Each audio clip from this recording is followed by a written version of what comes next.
이렇게 똑바로 하지도 못하는 애들을 미국까지 데리고 와서는 대체 뭐 하는 건가요? 당장 한국으로 돌아가던지 하세요. 한국인들 결국 사고 칠 줄 알았어. 아, 정말 짜증나.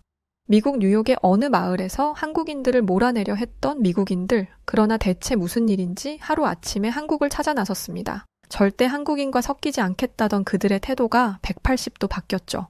뉴욕 상류 사회를 뒤흔든 그 충격적인 이야기 지금 바로 시작합니다. 저는 미국에서 딸아이를 키우고 있는 머큐리라고 합니다.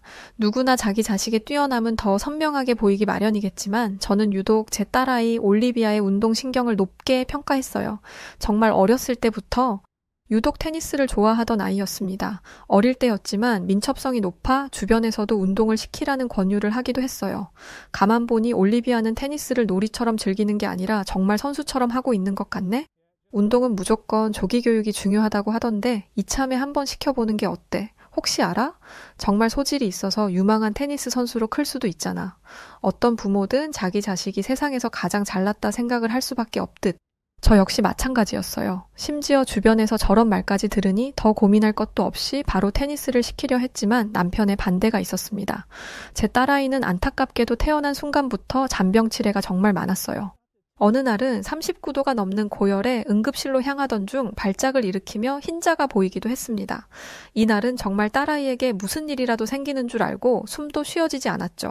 다행히 고열로 인한 발작으로 링거를 맞고 아이는 진정되었지만 이런 일은 저희 가족에서 2달에 한 번꼴로 있는 정말 늘 벌어지는 일이었습니다.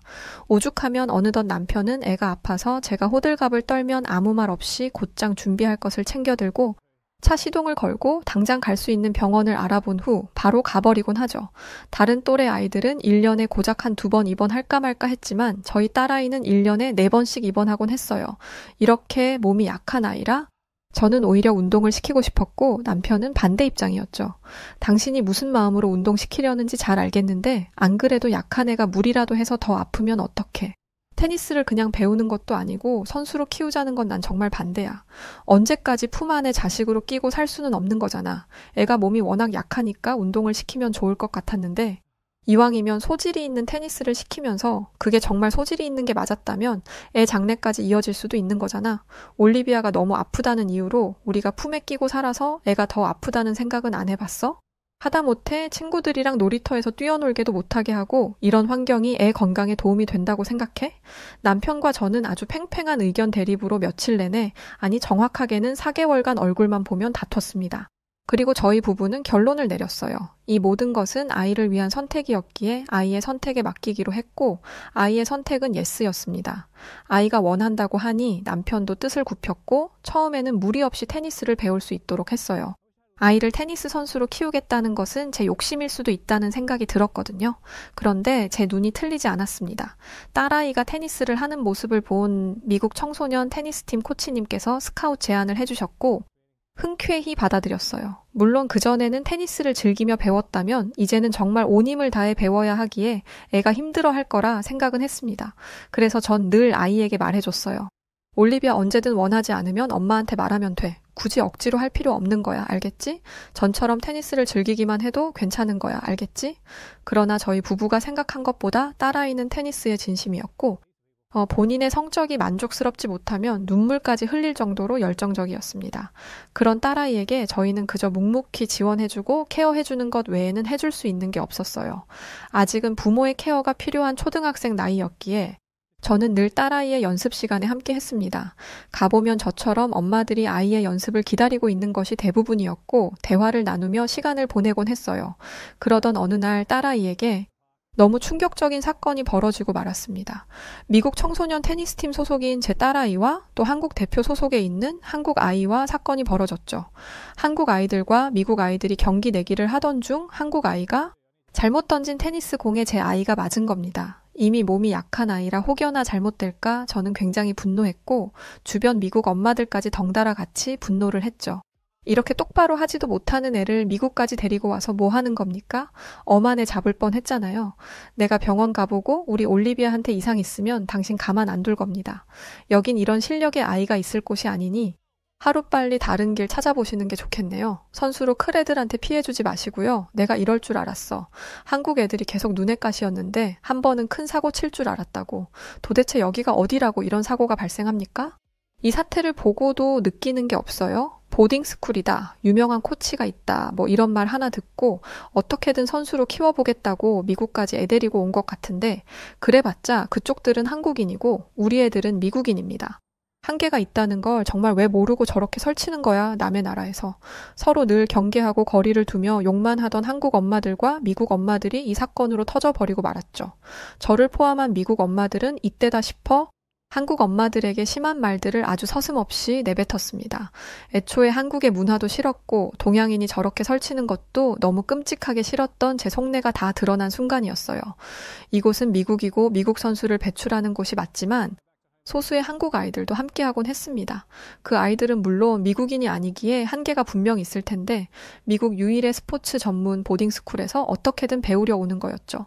애초에 이것부터가 저희 미국 엄마들 시선에는 좋게 보이지 않았습니다. 처음에는 저 역시 대수롭지 않게 여겼지만 엄마들 사이에서 듣는 얘기들이 있다 보니 그리 좋아 보이지 않았어요. 한국에도 테니스 팀이 그렇게 많은데 굳이 여기 미국까지 와서 왜 우리 애들 배울 시간을 빼앗는 거야? 실제로 한국 애들 오고 나서 레슨 시간이 확 줄어든 것 같아. 이거 나만 느끼는 거야? 여기가 무슨 한국인지 미국인지 헷갈릴 지경이라니까? 저 어린애를 데리고 먼 타국까지 와서 뭐 하는 짓이야. 그때 그렇게 욕을 먹고도 저렇게 애 데리고 나오는 거 보면 한국인들 뻔뻔한 거는 진짜 알아줘야 한다니까? 그렇게 뻔뻔한 게 한국인 아니겠어? 그러니 늘 지들만 불쌍하다 내세우지. 봐봐, 북한도 일본도 중국도 한국이랑 얽히기만 하면 다 나쁜 나라로 변한다니까? 과연 한국말이 다 사실일까? 난 이제 한국인들이 싫은 걸 떠나서 저들이 아픈 역사내 뭐네 외치는 것들 그런 것도 다 조사해봐야 한다고 생각해. 다 거짓말일걸? 그날 이후 한국인들에 대한 감정은 최악 수준이었고 분위기는 정말 좋지 않았습니다. 그나마 아이들이 조금 더 성장하면서 엄마들이 밀착 케어를 하지 않고 학교에 맡길 수 있어 서로 마주치지 않으니 대립은 덜했어요. 평일에는 수업을 모두 마친 후 오후 4시경부터 6시까지 테니스 레슨을 받고 주말에 토너먼트를 스케줄해주면서 아이들 장례까지 도와주기에 엄마들의 부담이 덜어졌습니다. 그럼에도 저는 딸아이가 수업을 마치고 레슨에 들어가는 시간이면 항상 학교에 가 있었어요. 혹시라도 어디가 아프거나 일이 생기면 바로 조치를 해야 하니 말이죠. 저야 아이가 아파서 그런다고 해도 한국 엄마들은 그럴 이유가 없는데도 늘 레슨을 할 때 아이 곁을 지켰습니다. 몇 번 마주치니 불편해서 그런지 제 딸아이에게 실수를 했던 아이의 엄마가 제게 찾아와 이런 말을 했어요. 저 올리비아는 괜찮나요? 선뜻 물어보기가 죄송스러워서 기다리고 있다가 먼저 물어봐요. 저희 아이뿐 아니라 한국 애들이 여기서 레슨 받고 어울리는 게 싫으시죠? 저희도 한국에서 외국 애들이 와서 자리 잡고 있는 게 그렇게 싫었거든요. 그런데 역지사지라고 입장을 바꿔 생각해보니 참 나쁜 마음이었다는 걸 깨닫게 되었어요. 국적은 달라도 결국 부모 마음은 다 같잖아요. 그저 내 아이가 원하는 길로 성공하길 바라는 마음에 해줄 수 있는 건 다 해주고 싶은 딱 그 마음으로 여기까지 왔어요. 말도 안 통하는 이 낯선 땅에서 지내는 게 저도 쉬운 일은 아니거든요. 친하게 지낼 수는 없어도 우리 자주 볼 거고 애들도 서로 자주 부딪히는데 얼굴은 붉히지 않았으면 좋겠습니다. 그때 일은 아이에게 충분히 주의를 줬고 제가 대신 죄송합니다. 갑자기 다가와 말하는 한국 엄마의 모습에 사실 조금 놀랐습니다. 전 이미 다 잊고 일상을 보내고 있는 줄 알았는데 여태 마음에 담아두고 진심 어린 사과뿐 아니라 속내까지 보여준다는 게 쉽지 않았을 텐데 말이죠. 그 후에도 며칠 내내 한국 엄마의 말은 제 머릿속을 떠나지 않았어요. 딱 맞는 말만 해서 할 말이 하나도 없었죠. 제가 미국 엄마들에게 이런 사실을 굳이 알려봤자 다시금 안주로 삼아질 것이 뻔했기에 말하지 않았습니다. 갑자기 친해지기도 어렵고 거리를 적당히 두고 그렇게 지냈어요. 그러던 어느 날이었죠. 제게 먼저 사과를 했던 한국인 엄마 한민숙 씨가 한쪽 구석에서 두 손으로 얼굴을 움켜쥐고 울고 있는 듯 보였습니다. 이걸 못 본 척 지나치기도 그렇고 그렇다고 가서 인사를 하기에도 애매하고 한참을 고민했어요. 그런데 타지에서 그것도 한쪽 구석에서 서럽게 우는 걸 보고 지나칠 수가 없었습니다. 조용히 옆에 가서 앉아 가방에 있는 손수건을 내어줬어요. 그러자 한국인 엄마는 조용히 손수건에 얼굴을 묻고도 한참을 울었죠. 그 후 제게 이런 말을 들려줬습니다. 민준이가 테니스를 너무 좋아해서 단순히 그냥 시켰다가 코치님이 여기를 추천해줘서 온 거였어요. 저희 집안 사정에 너무 무리한 결정이었지만 애 실력이 너무 좋은데 여기서는 더 발전할 수 없겠다고 하시더라고요. 그런 말을 듣고 어떤 부모가 가만히 있겠어요. 집에서도 테니스채를 놓지를 않는데요. 그래서 집도 팔고 이사하고 자금 마련하고 애 아빠는 한국에서 회사 다니면서 저녁에는 대리운전도 하고 그렇게 벌어다 보내주는데 이게 도저히 감당할 수가 없네요. 민준이는 여기 레슨하는 시간만 손꼽아 기다리면서 매일을 저렇게 열심히 하는데 이제 저희는 부모로서 더는 지원을 해줄 수가 없어서 아마 이번이 마지막일 거예요. 그게 너무 가슴이 아파서 애한테 어떻게 말해야 할지 모르겠어서 저렇게 행복하게 레슨하는 모습만 보면 눈물이 나네요. 더 부유한 부모 만났으면 더 높이 뛸 아이인데. 한국인 엄마의 말을 듣고 저도 모르게 눈물이 흘렀어요. 그리고 위로를 해줘야겠다기보다는 그저 제 속에 있는 말을 해줬습니다. 미국 학비 감당하는 게 보통이 아니죠. 저희도 그렇게 여유 있는 건 아니라 매달 힘들긴 해요. 그런데 애가 좋아하고 또 실력도 있다고 하니 이걸 어떻게 포기를 하겠어요. 심지어 올리비아는 몸이 많이 약해서 자주 입원하고 그런 아이예요. 그래서 늘 노심초사하며 혹여나 다칠까 아플까 그런 마음이라 저번에 민준이 때도 제가 더 버럭했던 것 같아요. 아이가 원하는 걸 해주지 못할 때 부모 마음이 가장 미어지지만 아이가 커서 이 사실을 안다면 적어도 최선을 다했다는 사실을 안다면 자랑스러워 할 거라 생각해요. 잠시나마 꿈꾸던 순간을 추억할 수 있을 것이고 또 민준이도 결코 부모가 본인 때문에 힘들어지길 바라지 않을 거예요. 그렇게 한국인 엄마와 대화는 쭉 이어졌고 서로에 대한 속마음을 모두 털어놔서 그런지 어느덧 편한 사이게 되었습니다. 미국 엄마들은 제가 한국인 엄마와 잘 지내는 것을 별로 좋아하지 않았지만 어쩔 수 없이 곧 떠나야 할 사람이라는 것을 알아 저는 있는 동안이라도 잘해주고 싶었어요. 어떤 일이든 마지막은 굉장히 중요하니 말이죠. 서로에 대한 처음은 결코 좋은 기억이 아닐지언정 마지막은 꼭 미국을 떠올리면 눈물이 아닌 웃음으로 기억하길 바라는 마음이었습니다. 그렇게 고작 2개월간 겨우 마음을 털어놓고 시간을 보냈는데 한국인 엄마는 한국으로 돌아갔어요. 그래도 짧다면 짧은 2개월간 저희는 서로에 대한 진심을 알았고 말하지 않아도 통하는 무언가가 있음을 알았습니다. 그래서 한국으로 간 한국인 엄마는 제게 연락을 해줬죠. 머큐리네 연락 기다렸죠? 오자마자 이사하고 민준이 학교 보내고 그런다고 정신이 없었어요. 미국에서 막 올 때는 망한 것 같은 기분이 들더니 지금은 오히려 속이 다 편하네요. 저도 민준이도 잘 지내고 있어요. 저는 미국으로 놀러 가긴 어려울 것 같고 언제 한번 놀러 와요. 잘 지낸다고 하니 정말 다행이네요. 민숙 씨가 한결 마음이 편해진 것 같아서 제 마음이 다 놓여요. 당장은 어려워도 꼭 한번 올리비아 데리고 한국에 놀러 갈게요. 민준이랑 같이 보면 좋아하겠네요. 그렇게 저희 두 사람은 종종 안부를 전하며 지냈습니다. 각자의 삶이 있으니 매일같이 연락을 할 수는 없었어요. 한 2번씩 연락을 주고받는 것만으로도 그저 이 관계가 유지될 수 있다는 것에 진심으로 기뻤습니다. 다시금 일상을 지내던 중 드디어 딸아이에게 좋은 일이 생겼어요. 정말 중요한 경기에 선수로 참여할 수 있는 기회가 주어졌고 저희 집은 그야말로 경사가 났다며 아주 기뻐했죠. 결과가 어떻든 기회가 생겼다는 것만으로도 많이 성장했다는 것이 느껴졌습니다. 딸아이 역시 이 경기를 간절히 원했기에 평소보다 몇 배로 연습을 했고 그런 아이를 보며 저희 부부는 참 대견했어요. 그렇게 약했던 애가 테니스 시작하고 이번 한 번을 안 하는 거 봐. 정말 대견하지 않아? 언제 저렇게 커서는 경기에도 나간다고 그러고 참 시간 빠르다 그렇지? 그러게 말이야. 테니스 하면서도 혹시나 아플까봐 정말 걱정 많이 했는데 이렇게 잘 성장해주다니 참 기특하네. 다만 너무 승부욕이 있어서 걱정이야. 혹여나 질 수도 있는데 애가 그걸 받아들이지 못하니까 말이야. 딸아이를 보면 참 기특했지만 한편으로는 남편의 말처럼 승부욕이 너무 강해서 걱정되기도 했습니다. 지고 이기는 것을 당연하게 받아들이고 더 성장할 수 있도록 노력해야 하는데 제 딸아이는 지는 걸 견디지 못하는 아이였죠. 그 부분은 부모인 저희도 노력해서 생각을 바꿔주려 많이 노력했습니다. 그런데 경기가 코앞으로 다가온 어느 날부터 딸아이가 이상했어요. 원래도 피부가 하얀 편이긴 하나 어딘지 모르게 창백한 느낌이 들었고 딸아이가 너무 피곤해했죠. 물론 연습을 평소보다 더 과하게 해서 그럴 수 있다고 생각했지만 혹여나 어디가 아픈 건 아닐까 걱정부터 들었습니다.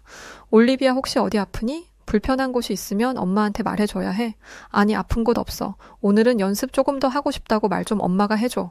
과할 정도로 딸아이는 연습에 열중을 했고 말리기도 했지만 말려지지가 않았어요. 저렇게 과하게 연습을 하니 컨디션이 떨어져 정말 그저 그런 이유로 창백한 줄로만 알았습니다. 그래서 전 몸에 좋은 음식을 챙겨 먹이고 최대한 쉴 수 있는 환경을 만들어주며 아이를 케어했어요. 앞으로 어떤 일이 닥칠지도 모른 채 말이죠. 그렇게 하루가 멀다 하고 연습만 하다 보니 경기는 코앞으로 다가왔고 아이의 열정은 식을 줄 몰랐습니다. 아슬아슬하게 지켜보던 어느 날 연습 도중 딸아이는 쓰러지고 말았어요. 너무 놀라 정신이 없는 저를 대신해 코치님이 함께 아이를 데리고 병원으로 향해 주셨고 저는 분명 아이가 무리해서 그런 줄로만 알았습니다. 중요한 경기를 코앞에 두고 있어서 애가 무리를 많이 했어요. 원래도 몸이 약하긴 한데 아마 그래서 쓰러진 것 같아요. 그렇죠? 제가 이렇게 말을 했지만 의료진들은 어딘지 모르게 굳은 표정으로 굉장히 분주해 보였죠. 저는 그 모습을 바라보며 굉장히 불안했습니다. 괜찮은 거냐고, 무슨 문제가 있는 거냐고 묻는 저를 뒤로 하고 의료진들은 제 딸아이를 향해 수많은 검사를 하기 시작했어요. 그렇게 시간이 얼마나 흘렀는지 흐르던 눈물도 다 마르고 멍해진 그 순간에 저는 충격적인 발언을 들었습니다. 올리비아는 지금 불치병에 걸렸네요. 그래서 여태껏 몸도 약하고 잔병 치레를 많이 한 것 같아요. 그런데 문제는 그 병이 뭔지를 알아내기가 쉽지 않아요. 어머니도 아시겠지만 미국에서 알아주는 저희 병원에서도 찾지 못하는 거면 다른 곳을 가봐야 소용이 없을 겁니다. 안타깝지만 발현되는 증상을 보고 그때그때 치료를 하는 방향으로 가야 할 것 같네요. 예를 들면 통증이 있다면 그 통증에 맞는 약을 복용하는 정도로요. 당장 생명에 지장이 있는지 그게 얼마나 살 수 있는지도 정확하게 알 수가 없습니다. 그게 무슨 무책임한 말입니까? 여기가 어떤 병원인데 여기서 모르면 대체 어디서 알 수 있다는 거죠? 애가 잔병 치레가 많았던 만큼 검사를 얼마나 자주 했는데 그동안 나오지도 않았던 불치병이 갑자기 생길 수가 있나요? 전 받아들일 수 없어요. 다시 검사해주세요. 믿을 수가 없어서 의료진을 향해 고함을 치기도 하고 다 해봤지만 저는 알고 있었습니다. 이 병원에서 가망이 없다고 한다는 것은 정말 이라는 것을요. 그럼에도 저는 작은 희망의 끈도 놓을 수 없었기에 다른 병원들을 다녀봤지만 역시 같은 말을 할 뿐이었죠. 제 눈에 아이의 모습은 여전했거든요. 그저 조금 창백할 뿐이었고 조금 피곤해할 뿐이지 어디가 크게 아픈 곳이 없어 보였는데 언제 죽을지도 알 수 없는 불치병이라니 가슴이 미어질 것 같았습니다. 저희 부부는 이 답 없는 상황에 도저히 어떻게 해야 할지를 모르겠었죠. 미국에서 불치병 하나를 못 잡는 게 말이 돼? 어떻게 그럴 수 있어? 내가 다른 나라라도 가서 당장 검사라도 해보고 싶은데 미국 말고 갈 수 있는 나라가 어딨어? 우리 올리비아 어쩌지?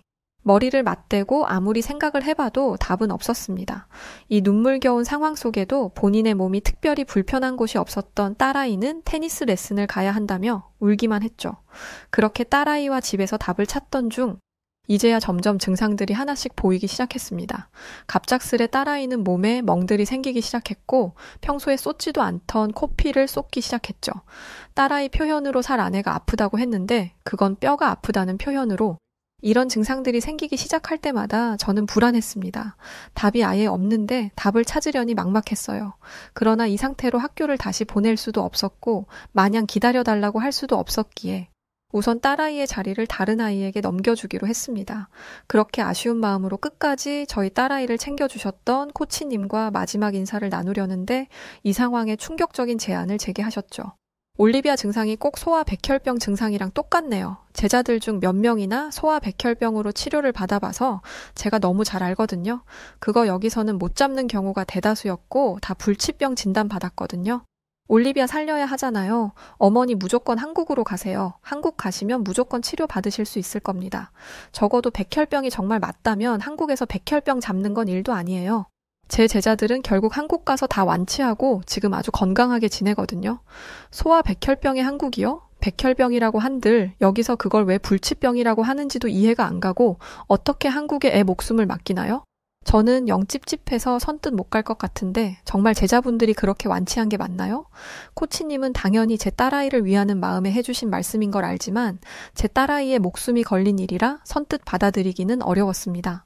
그러나 시간이 지날수록 답은 없는 이 상황에 멍하니 시간을 흘리기보다 정말 한국을 가볼까 싶어졌죠. 다만 아픈 애를 데리고 모험을 할 수는 없어서 뭔가 확실한 무언가가 필요했습니다. 바로 그때 한동안 딸아이가 아파 연락을 못했던 한국인 엄마 한민숙 씨가 떠올랐어요. 혹시나 싶어 저는 이 상황을 모두 말하고 도움을 청했고 놀라운 대답이 돌아왔습니다. 머큐리 확실한 건 진료를 해봐야 알겠지만 소아백혈병 초기 증상이 맞긴 한 것 같아. 내가 여기 진료 예약이랑 다 해둘 테니까 우선 와. 한국 유명한 병원이 우리 집이랑 가까우니까 와서 우리 집에서 지내면서 병원 가자. 내가 같이 가줄게. 정말 백혈병이든 아니든 그렇게 미국에서 애태우고 있지 말고 작은 희망이라도 있으면 어떻게든 도전해봐야지 안 그래? 내가 같이 해줄 테니까 그냥 바로 짐만 싸서 와. 정말 든든한 대답이었어요. 한국인 엄마 역시 의사가 아니기에 정확한 건 알 수 없었지만 그녀의 말이 맞았죠. 이렇게 애태우고 있을 바에는 또 답이 없는 미국에서 하루하루 피마르고 있을 바에는 우선 조금의 희망이라도 있는 한국에 가보는 게 맞다고 생각했죠. 남편은 일 때문에 바로 같이 갈 수는 없었고 4일 뒤에 따라오는 일정으로 저와 딸아이 먼저 한국으로 갔습니다. 저는 한국도 처음이고 한국말도 못하고 심지어 아픈 아이까지 데리고 낯선 타국에 가려니 여간 힘든 일이 아니었죠. 걱정스러운 게 많았는데 공항에 도착하자마자 한국인 엄마와 그녀의 남편은 저희 모녀를 배웅과줬습니다. 한국인 엄마가 미리 병원 예약을 해준 덕분에 딸아이는 바로 진료와 검사를 받을 수 있었어요. 정말 떨리는 마음이었습니다. 그런데 한국인 엄마 민숙 씨에게 여간 고마운 일이 아니었습니다. 아무것도 모르는 저를 대신해 접수부터 문진, 그리고 진료의 수납까지 모두 다 대신해줬죠. 제가 한국말을 아예 모르지만 민숙 씨가 그날 하루 하도 많이 말해서 유일하게 외운 단어가 하나 있습니다. 잘 좀 부탁드립니다. 이 말을 민숙 씨는 말끝마다 고개를 숙이며 했고 저는 처음에 무슨 뜻인지 몰랐다 추후 물어보고 참 감사했어요. 그렇게 검사를 마치고 민숙 씨의 집으로 어떻게 오긴 했으나 저희 모녀 때문에 불편할까 숙소를 잡아서 나가려고 했습니다. 그러나 정말 감동적인 장면이 펼쳐졌어요. 민숙 씨와 남편분은 저희 모녀를 위해 미리 한 상 가득 밥상을 차려뒀고 환영한다는 문구에 풍선도 달아뒀죠. 모두 괜찮을 거야. 다 잘 될 거고 아무 일도 없을 거니까 맛있게 밥 먹자. 한참 동안 흐르는 눈물을 겨우 닦아내며 그렇게 감사한 밥상을 먹었습니다. 저희 모녀가 편히 쉴 수 있도록 방 하나도 내어주고 남편분과 자주 마주치지 않도록 해줬죠. 정말 감사한 일이었어요. 저는 민숙 씨가 미국에 있을 때 그렇게 모질게 굴었는데 이렇게 제게 잘해주다니 지난 순간들이 후회스럽기도 하고 참 감사했습니다. 한국인들에 대한 편견과 오해가 짙었다는 것을 다시금 깨닫는 순간이었죠. 그리고 다음 날 저희들은 바로 또 병원에 갔어요. 못해도 일주일은 걸려야 검사 결과를 들을 줄 알았는데 바로 다음 날 들을 수 있어 깜짝 놀랐습니다. 그리고 의사의 말에 더 놀랐어요. 올리비아는 불치병이 아니라 소아백혈병이고 충분히 치료가 가능합니다. 소아백혈병은 항암 화학요법으로 진행됩니다. 항암제를 사용해 비정상적인 백혈구를 제거하고 정상적인 혈액세포 생성을 돕는 방식이죠. 치료 반응이 좋은 경우에는 몇 년간 유지 치료를 진행하면서 백혈병이 재발하지 않도록 관리를 하고 있어요. 조혈모 세포 이식도 치료 방법 중 하나인데 이건 항암 치료 후 건강한 조혈모 세포를 이식해 정상적인 혈액 세포 생성을 유도하는 방식이에요. 면역 관리만 잘 해준다면 올리비아 테니스 다시 하는 건 아무 문제도 없습니다. 정말 충격적인 말이었고 아이를 살릴 수 있다는 것에 그저 감사했습니다. 곧장 딸아이는 입원을 하고 순차적으로 하나씩 치료 과정을 밟아갔어요. 물론 이 과정이 짧지도 않았고 굉장히 아픈 시간이었습니다. 그러나 저희 가족은 버틸 수 있는 힘이 있었어요. 남편이 저희 옆에서 계속 있을 수 없어서 결국 미국으로 갔다가 중간중간 한국으로 와서 딸아이를 보는 걸로 결정을 했는데 홀로 딸아이와 있는 저를 민숙 씨가 챙겨줬습니다. 혹여나 미국에서 먹던 음식들이 먹고 싶을까 이것저것 해주기도 사다 주기도 했고 손맛이 좋은 민숙 씨가 직접 한식을 해주기도 했죠. 그리고 한국의 의료진들은 미국과 다르게 정말 수시로 섬세하게 케어를 해주셨습니다. 항상 늘 딸아이 곁에 있는 느낌을 받아서 전혀 불안하지가 않았어요. 사실 편하게 1인실을 쓰고 싶었지만 입원 일수가 길어지니 비용 부담이 커서 다인실을 사용했으나 전 이걸 가장 잘한 선택이라 생각합니다. 다른 환자분들 또 그 환자들의 보호자들이 타국에 있는 저희 모녀를 아주 살뜰히 챙겨주셨죠. 정말 빵 한쪽도 나눠주시는 한국인들의 정을 저희 모녀는 매일같이 느껴 타국에서 전혀 외롭지가 않았습니다. 꽤나 장기로 있기도 했고 미국인 모녀로 소문이 나서 의료진들도 보호자들도 저희를 많이 챙겨주신 덕에 어떻게든 버틴 것 같아요. 돌이켜보면 치료하는 과정에 있어 딸아이가 괴로워하는 순간들에 제가 많이도 무너졌습니다. 겨우 잠든 애를 한참 동안 보다 잠시 나와 눈물을 흘리곤 했는데 그 괴로운 순간에도 제 옆에는 늘 누군가가 있었어요. 이름 모를 보호자이던 한국인은 번갈아가며 늘 저를 위로했죠. 누군가는 영어를 쓸 수 있었고 누군가는 번역기를 통해서까지 저와 대화를 했습니다. 엄마가 힘을 내야 아기도 힘을 내는 거예요. 근데 또 엄마도 사람이니까 무너질 수 있지 안 그래요? 근데 보니까 밥도 제대로 안 먹던데 애만 너무 챙기지 말고 엄마도 몸 좀 챙겨요. 그래서 내가 자꾸 빵도 주고 과일도 주잖아요. 여기서 엄마 아프면 애기 누가 봐요. 이렇게 따뜻한 한국인들의 보살핌 속에 저희 모녀는 무사히 긴 치료 과정을 마치고 미국으로 돌아올 수 있었어요. 무엇보다 정들었던 민숙 씨와 다시금 헤어지는 게 슬펐지만 저희에게는 이제 다음이 있었습니다.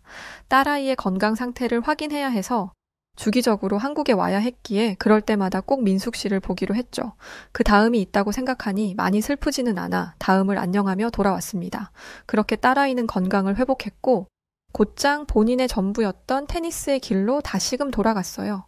전 딸에게 어떠한 강요도 하지 않았고 그저 본인이 원하는 대로 할 수 있도록 냅뒀습니다.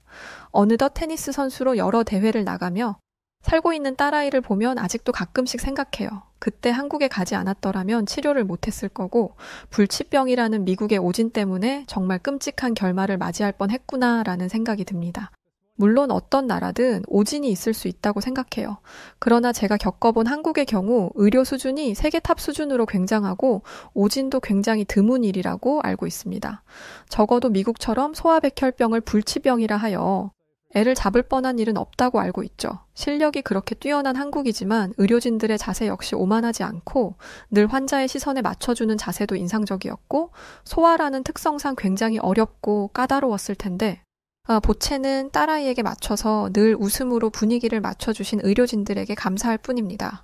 어린 딸아이에게는 정말 무서운 시간이었겠지만 한국 의료진들을 만나 그나마 웃으며 보낼 수 있던 시간이라고 전 생각해요. 그 후 12년이 지난 지금까지도 딸아이 건강에는 문제가 없고 재발도 하지 않고 있습니다. 이번에 테니스팀에서 한국을 방문한다고 하여 오랜만에 저도 민숙 씨를 보러 따라가려고 준비 중에 있어요. 12년간 한국을 가서 민숙 씨를 볼 때마다 검사 결과가 나올 때까지 혹시 모를 불안감에 늘 힘들어했지만 이번에는 웃으며 가보려고 합니다. 이제는 다 큰 딸아이가 제게 그러더군요. 엄마도 이제 그만 걱정했으면 좋겠어. 한평생을 나 때문에 한국 갈 때마다 불안해하는 거 너무 미안하단 말이야. 딸아이의 말을 듣고 저는 이제 정말로 내려놓으려 합니다. 그래야 딸아이도 편해질 것 같더라고요. 제 인생에 있어 가장 큰 행운이 뭐였냐고 묻는다면 저는 한국에 갈 수 있던 것, 그리고 민숙 씨를 만난 것이라고 말하고 싶네요.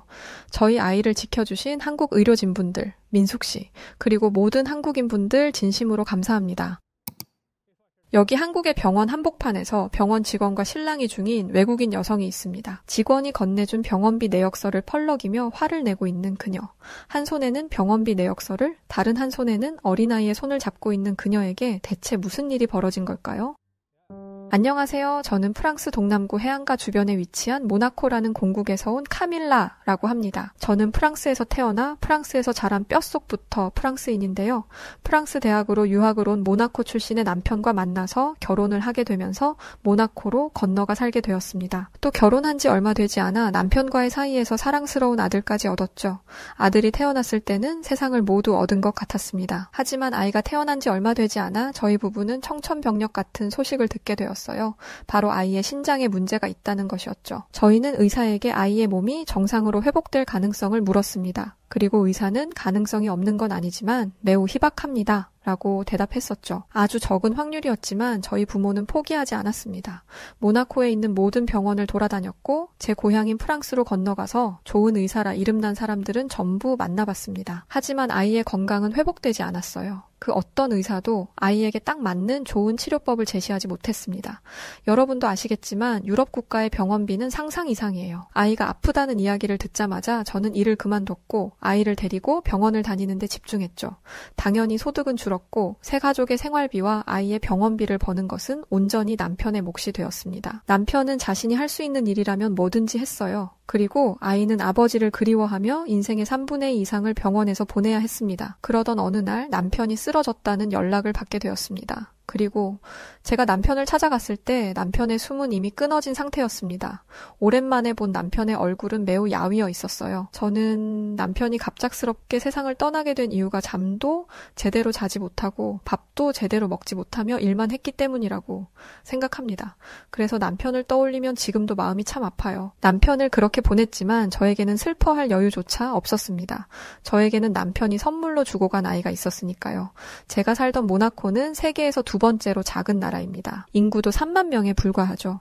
GDP는 64억 달러로 세계 148위 정도이기는 하지만 1인당 GDP는 16만 6천 원으로 세계에서 가장 부유한 나라이기도 합니다. 기후도 온화해서 많은 사람들이 관광을 목적으로 찾아오고 실제로 관광 수입이 굉장히 높은 나라인데요.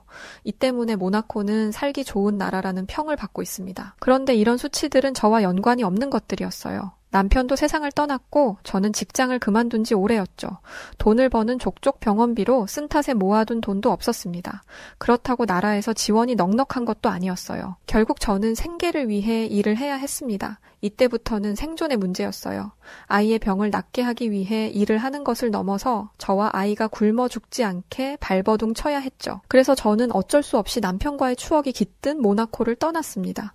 프랑스에는 부모님이 계시니까 아이를 두 분에게 맡기고 일을 할 수 있을 거라고 생각했거든요. 하지만 한 가지 걱정스러웠던 것은 제 부모님이 제 생각처럼 저희를 반겨주실까에 관한 것이었습니다. 저희 집안도 그리 넉넉한 편은 아니었거든요. 프랑스에 도착해서 부모님에게 저와 아이의 상황을 말씀드렸을 때 제 우려는 현실이 되었습니다. 프랑스의 개인주의가 얼마나 심한지는 프랑스 사람으로서 너무나 잘 알고 있었지만 부모님마저 그러실 줄은 몰랐어요. 저는 프랑스에 도착하자마자 제가 프랑스를 떠나야 함을 확신했습니다.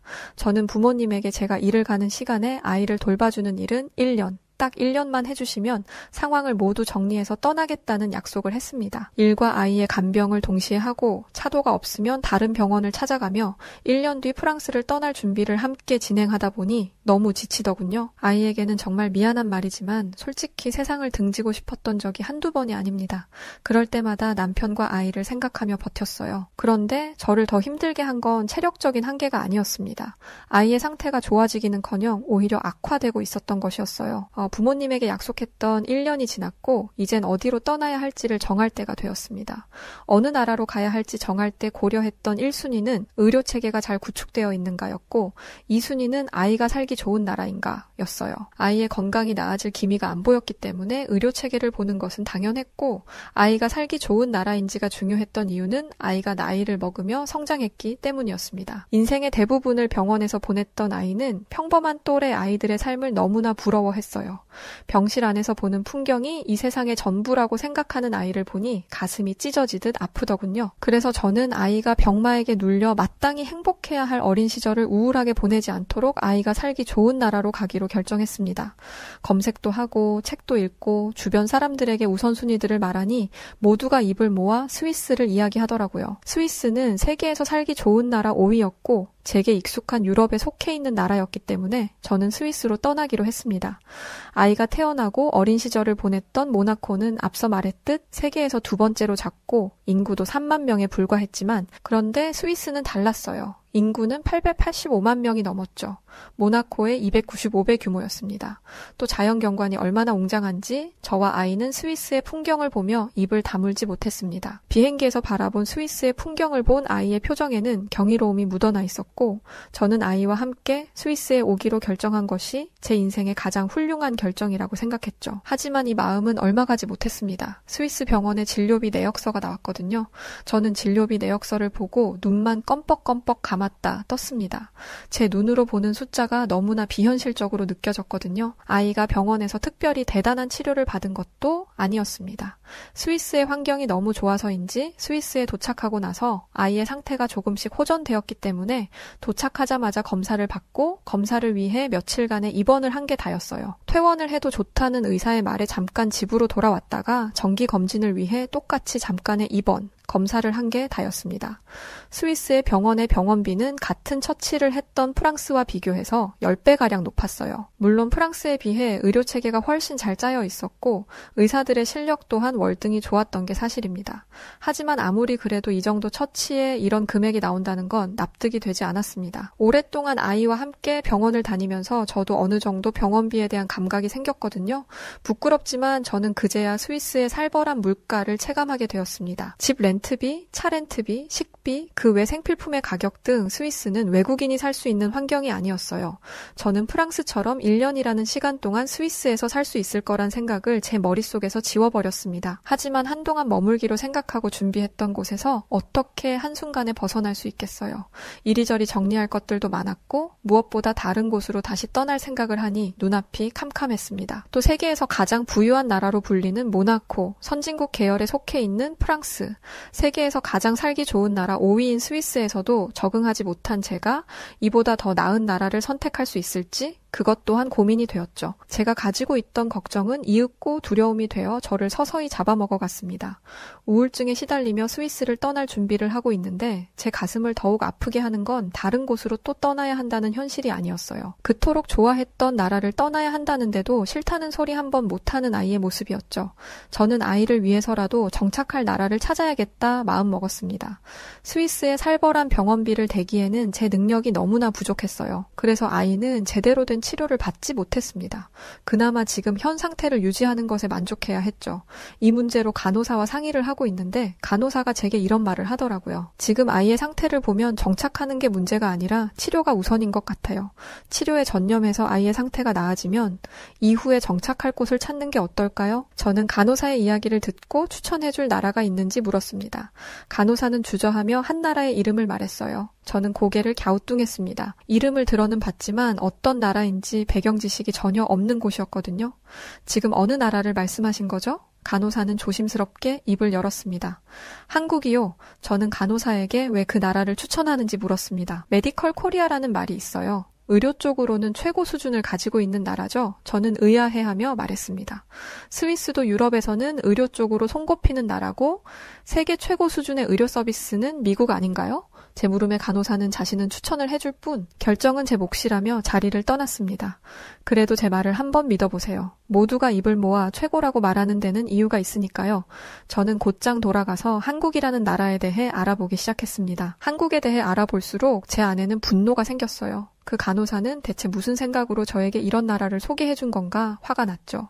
한국은 전쟁 중인 나라였습니다. 게다가 세계에서 살기 좋은 나라 23위밖에 안 됐죠. 살기 좋은 나라 5위인 스위스도 떠나는 마당에 23위라니 못해도 10위권 안은 소개해줘야 하는 거 아닌가라는 생각이 들었습니다. 그리고 전쟁 중인 나라가 어떻게 의료 수준이 높겠어요. 또 전쟁 중인 나라에 투자할 미친 사람들이 있을 리 없으니 한국의 경제 상황도 물 보듯 뻔했습니다. 2차 세계대전 후에 한국 전쟁이라는 것이 있었는데 그것을 마친 지도 얼마 안 됐더라고요.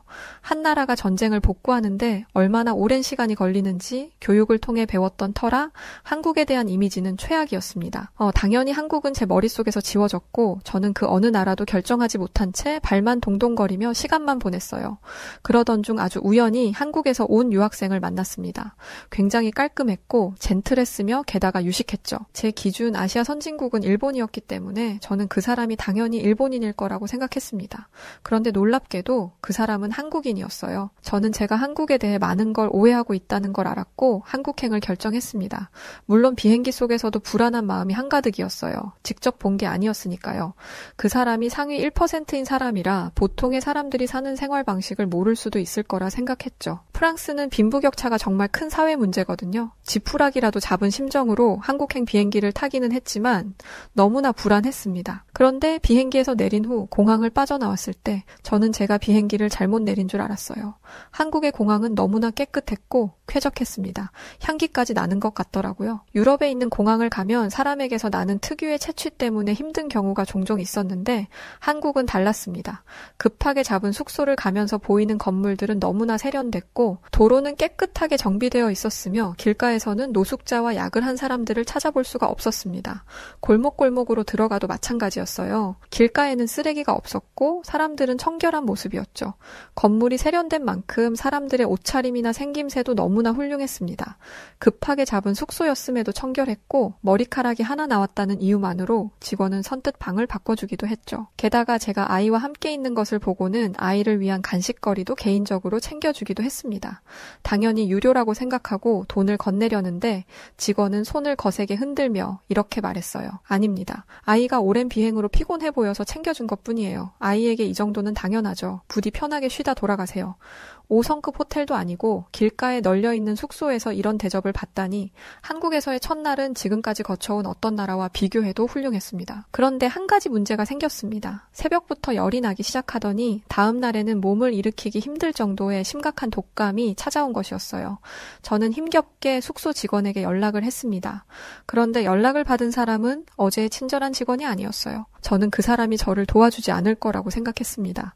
그런데 정말 놀랍게도 그 사람마저 너무나 친절했습니다. 제 상태를 자세히 묻고는 가장 가까운 병원의 주소를 찾아주었죠. 심지어 제가 병원에 다녀오는 동안 아이를 돌봐주겠다는 얘기까지 했습니다. 그건 아닌 듯해서 아이를 데려가려고 하는데 움직이기 힘든 저를 위해 아이의 외출 준비까지 도와주었죠. 저를 낳아준 프랑스 부모님도 제 아이를 돌보는 걸 꺼려 했는데 생전 처음 본 사람이 저와 아이를 살뜰히 챙겨주는 것을 보며 한국에 대한 좋은 기억이 또 하나 생겼습니다. 저는 직원이 잡아준 택시를 타고 병원으로 향했습니다. 그곳에서 저는 입을 떡 벌린 채 굳어버릴 수밖에 없었어요. 가장 가까운 병원이었고 도심 한가운데 있는 곳도 아니었는데 병원이 너무나 청결했던 것이죠. 내부 인테리어는 잡지에서나 나올 것처럼 훌륭했습니다. 하지만 한편으로는 걱정도 됐어요. 이렇게 대단한 병원이라면 병원비도 많이 나올 것 같았거든요.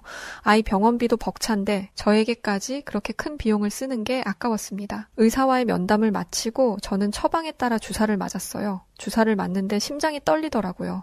병원비가 대체 얼마나 나올지 감도 안 잡혔습니다. 저는 떨리는 마음으로 수납 창구에 갔고 직원이 얘기하는 금액을 재차 확인했습니다.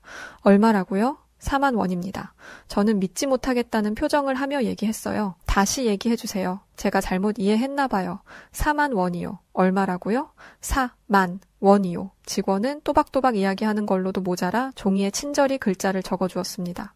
직원은 제가 건넨 카드로 결제를 했고 정말 4만 원이 청구되었어요. 저는 제가 맞은 주사가 잘못된 것이 아닐까라는 의심까지 했습니다.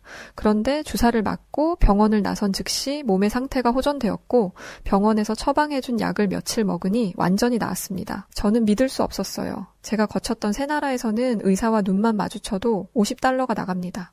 한국 돈으로 거의 7만 원 수준이죠. 거기에 주사까지 맞았다면 15만 200달러는 순식간인데 이것도 한국 돈으론 1억 9천 가까이 되는 돈이에요. 또 의사를 만나는 것 자체가 어렵습니다. 아침 일찍 가도 몇 시간이나 대기해야 하고 운이 안 좋으면 그날의 진료를 못 받는 경우도 있어요. 그래서 아프면 약을 먹는 것도 아니고 차를 마시는 것으로 만족하는 사람들도 있습니다. 하지만 그럼에도 불구하고 아이의 병원비는 다를 거라 생각했어요. 그 병원이 특별히 저렴하거나 외국인인 제가 앓는 모습이 불쌍해서 적은 병원비를 받았을 수도 있다고 생각했죠. 스위스 간호사가 소개해준 한국의 대형 병원을 가려고 하는데 한 가지 놀라운 경험을 했습니다. 지하철을 타고 내리면 병원의 셔틀버스가 무료로 저희를 병원 코앞까지 데려다 준다는 것이었죠. 지하철은 또 얼마나 깨끗한지 담배 피우는 사람도 없고 구걸하는 사람도 없었습니다. 어린아이를 데리고 지하철 타는 건 꿈 같은 일이라고 생각했는데 한국은 달랐습니다. 또 스크린도어라는 것이 있던데 너무 안전해 보이더라고요. 긴장하지 않고 지하철을 탄 건 한국이 처음이었습니다. 게다가 길을 찾는 것도 쉬워서 출구에도 쉽게 도착할 수 있었어요. 병원 셔틀버스의 표지판도 커다랗게 표시되어 있었죠. 또 한 가지 놀라운 건 사람들이 질서정연하게 줄을 서고 있었다는 것입니다. 유럽 국가에서는 새치기가 너무나 흔합니다. 그런데 한국에서는 줄이 있는지 모르고 앞까지 걸어가던 사람이 줄이 있는 걸 알고는 깜짝 놀라 맨 끝으로 돌아가더라고요. 한국의 시민의식을 느끼며 저는 아이와 함께 셔틀버스를 기다렸습니다. 한국인들의 도덕성과 양심을 지켜본 아이에게도 귀감이 되는 훌륭한 모습이었죠. 병원 셔틀버스가 도착한 뒤에도 놀라운 일이 계속됐습니다. 셔틀버스 기사가 직접 내려 사람들을 천천히 안으로 들여보내고 차가 꽉 차 타지 못한 사람들에게는 양해를 구하며 다음 셔틀버스의 시간을 알려주었습니다. 솔직히 무료로 운행하는 버스인데 조금 불친절해도 된다고 생각했어요. 제가 살던 나라들은 다 그랬으니까요. 하지만 한국은 달랐습니다. 병원에 도착해서 만난 모든 사람들도 친절했죠. 하지만 친절함과 의료 시스템은 별개라고 생각했습니다. 의사와의 진료에서 의사는 지금까지 들었던 이야기와 똑같은 말을 했어요. 저는 속으로 한숨을 크게 내쉬었습니다. 여기도 결국 똑같구나 라는 생각을 했죠. 그런데 그때 의사는 지금까지 들어본 적 없는 이야기를 했습니다. 현재 한국 의료진들이 연구한 치료 방식을 적용해보면 어떻겠냐는 것이죠. 이미 임상 실험까지 마쳐서 위험성은 크게 염려하지 않아도 된다면서요. 우울증까지 찾아온 제 어두운 마음에 한 줄기 빛이 내리는 듯 했습니다. 의사는 곧장 아이를 입원시켰고 치료 계획을 알려주었어요. 입원을 해서 느낀 또 다른 놀라움은 식사였습니다. 유럽과는 비교도 안 될 정도로 다양한 메뉴가 있었고 저는 채소로 그렇게 다양한 맛을 낼 수 있다는 걸 처음 알았습니다. 그렇게 입원과 치료가 병행됐고 아이의 상태는 나날이 좋아졌어요. 지금까지 본 적 없었던 회복 속도였죠. 그리고 대망의 병원비 수납일이 다가왔습니다. 저는 눈을 질끈 감고 심호흡한 상태로 청구서를 받습니다. 심장이 쿵 하고 떨어졌어요. 그리고 직원에게 달려가 청구서를 들이밀었죠. 금액이 잘못 청구된 것 같아요. 빨리 제대로 된 청구서를 주세요. 직원은 청구서를 살펴보더니 아무 문제가 없다고 했습니다. 저는 흥분한 상태로 말을 이었어요. 이게 진짜 금액이라고요? 거짓말하지 마세요. 이래놓고 나중에 청구서 폭탄을 보내려는 거죠? 직원은 당황했는지 저를 진정시키려 했습니다. 하지만 저는 참을 수 없었어요. 투명하게 병원비를 공개하지 않는 건 무슨 의도죠? 직원은 자신의 상사까지 불러야 했고 저는 오랜 설명 끝에 이 상황을 납득할 수 있었습니다. 제가 그렇게 흥분했던 이유는 한국의 병원비가 프랑스, 스위스의 10분의 1에 불과했기 때문이었어요. 여러분이라면 믿을 수 있나요? 지금까지 호전된 적 없던 건강이 나날이 좋아지고 있는데 별 성과를 내지 못했던 병원들보다 병원비가 10분의 1이나 저렴하다는 것을요. 저는 스위스 간호사가 말했던 한국의 의료가 이 정도 수준이라는 것에 감탄했습니다. 그리고 그제야 한국이 전쟁 중인 국가였으며 제가 무시했던 나라였다는 걸 기억해냈어요.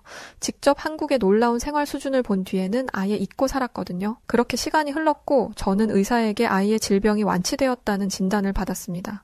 애당초 치료될 확률이 매우 낮다던 프랑스, 스위스의 의사들과 달리 한국의 의사들은 치료 확률을 매우 높게 잡고 있었거든요. 아이는 주기적으로 검사를 받고 있지만 한 번도 병이 재발된 적이 없습니다. 저는 한 번도 고려해본 적 없던 나라인 한국에 정착하게 되었어요. 아이에게 더 나은 환경을 만들어주겠다는 다짐도 한국에서 실현할 수 있게 되었죠. 아이들이 부모의 도움 없이 스스로 학교에 걸어갈 수 있는 나라는 이 세상에 없을 것입니다. 그 정도로 한국의 치안은 안전했고 볼거리, 즐길거리뿐만 아니라 세계적으로 선진적인 IT 기술 등을 갖추고 있었기에 이 나라를 떠나는 건 손해라고 생각했어요. 지금의 저는 아이와 함께 한국으로 이민을 오기로 결정한 상황입니다. 아이의 목숨을 살려주고 동시에 제 삶도 구원해준 대한민국의 국민으로 살고 싶어졌거든요. 저와 아이에게 새로운 인생을 선물해준 한국 정말 사랑합니다. 자, 오늘은 남편을 잃고 병에 걸린 아들을 살리기 위해 여러 나라를 거치다 결국 한국까지 오게 되었던 카밀라 씨의 한국 경험담을 담은 사연이었습니다. 오늘 사연 어떻게 들으셨나요? 오늘의 사연이 마음에 드셨다면 구독과 좋아요 눌러주시고요. 구독과 좋아요는 해외 다양한 감동적인 사연들을 소개해드릴 수 있는 힘이 됩니다. 그럼 지금까지 여우튜브 송은지였고요. 끝까지 시청해주신 모든 분들 감사합니다.